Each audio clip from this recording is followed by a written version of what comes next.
Se acostumbra a definir la lógica formal como aquella ciencia que estudia los razonamientos desde el punto del análisis formal, es decir, desde el punto de vista de su validez o no validez. La lógica formal se dedica al estudio de inferencia mediante a la construcción de lenguajes formales, sistemas deductivos y semánticas formales. La idea es que estas construcciones capturen las características esenciales de las inferencias válidas en los lenguajes naturales, pero que al ser estructuras formales y susceptibles de análisis, permitan realizar demostraciones rigurosas sobre estas mismas. Ahora hablaremos sobre los principios supremos de la lógica, y su origen se remonta en Grecia por el filósofo Aristóteles, quien estableció reglas para identificar una argumentación válida de una inválida, y esto se dividió en 4 principios. Estos son: principio de identidad. Define la entidad de la que se habla. Es idéntica a sí misma y a nadie más. Por ejemplo, las flores. Las flores son plantas. Por ende, las plantas también son flores. El principio de la no contradicción. Y establece que la proposición de la que se habla no puede ser verdadera y falsa a la vez. Por ejemplo, el teléfono está encendido o está apagado. La verdad es que está apagado. Por ende, no va a mentir diciendo que está encendido. El principio del tercero excluido, y se presenta cuando 2 juicios se oponen. Uno debe de ser verdadero y el otro debe de ser falso, excluyendo una tercera posibilidad. Por ejemplo, a mí me gustan los peluches, a mí no me gustan los peluches. La verdadera es que a mí sí me gustan y la falsa es la que no. Por ende, no puedo decir que existe un término medio. Ahora el cuarto y último principio es la razón suficiente y habla de que todo lo que es tiene una razón. No puede ser verdadera o falsa de la nada. Si es así, no puede ser aceptada. Por ejemplo, la plancha está caliente porque sí, y esto no es un argumento válido. Necesito un previo conocimiento para validar que la plancha está caliente.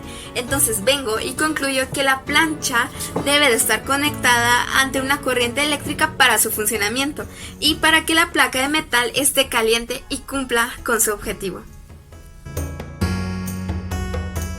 ¿Qué es el concepto dentro de la lógica? Este es el resultado de ciertas características del elemento lógico, como lo es la sustancia, la cantidad, la cualidad, la relación, el lugar, el tiempo, la situación, el estado, la acción y la pasión. ¿Cómo definimos estas? Pues podemos hacernos un par de preguntas, no tan generales, sino más específicas. ¿Cómo lo puede ser? ¿En cuántas actividades participé? ¿Cómo me fue en las actividades? ¿Participé en equipo, en parejas? ¿Participé solo? Y así con todas las características. Otro factor clave para hallar el concepto es definir qué cosa es o a qué género pertenece. Y no estamos hablando de masculino, femenino u otro. Hablamos de la clasificación. Por ejemplo, un perro, un gato y una vaca son animales. Entonces el género sería animal. El juicio obedece a una de las proposiciones de la lógica, que tiene por objetivo establecer similitudes entre 2 conceptos.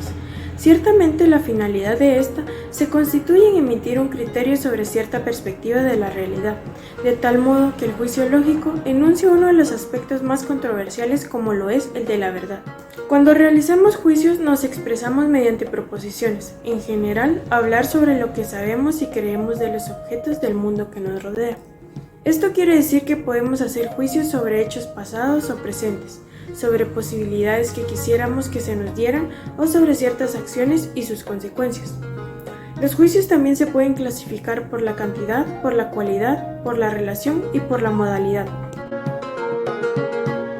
En conclusión, la lógica estudia las estructuras y las formas del pensamiento humano con el fin de establecer principios válidos de la verdad y la falsedad.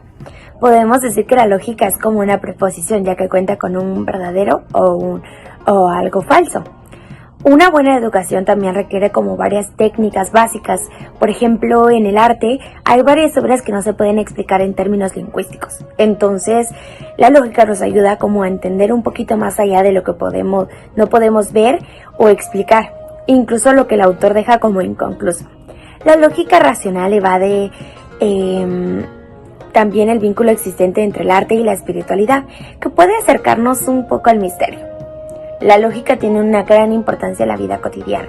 Constantemente estamos tomando decisiones utilizando nuestra lógica, y eso a veces nos permite tomar ya sea buenas decisiones o malas decisiones. La verdad es que la lógica se encuentra en el día a día o en cosas más racionales o importantes. Conforme al arte también nos ayuda a poder apreciarlo de una mejor manera, sobre todo porque vemos más allá de lo que incluso el autor desea reflejarnos.